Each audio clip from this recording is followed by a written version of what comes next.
দর্শক, আমরা চলে এসেছি সেই ঘটনাস্থলে যেখানে জগন্নাথ বিশ্ববিদ্যালয় শিক্ষার্থী জুবাইদ হোসেনকে ছুরি দিয়ে হত্যা করা হয়েছে।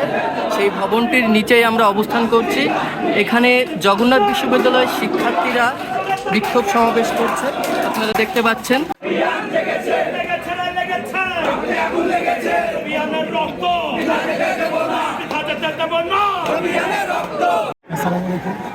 আপনারা জানেন যে আমাদের জগন্নাথ বিশ্ববিদ্যালয় ছাত্রদলের আহ্বায়ক কমিটির সদস্য জুবায়ের আজকে নিহত হয়েছে। নিহতর পেছনে কে বা কারা দায়ী সেটা এখনও তদন্ত চলছে। পুলিশ এখানে তাদের ভূমিকা ঠিকমতো পালন করতে পারছে না বলে আমরা মনে করি। হত্যার 5-6 ঘন্টা পার হওয়ার পরেও পুলিশের ভূমিকা একদমই আশাজনক বলা যাচ্ছে। ওনারা এখন আসছে যে লাশ নেওয়ার জন্য। আমরা জগন্নাথ বিশ্ববিদ্যালয়ের ছাত্রদল এবং ক্রিয়াশীল অন্যান্য সংগঠন সহ জগন্নাথ বিশ্ববিদ্যালয়ের সাধারণ শিক্ষার্থীরা আমরা একটাই দাবি রেখেছি।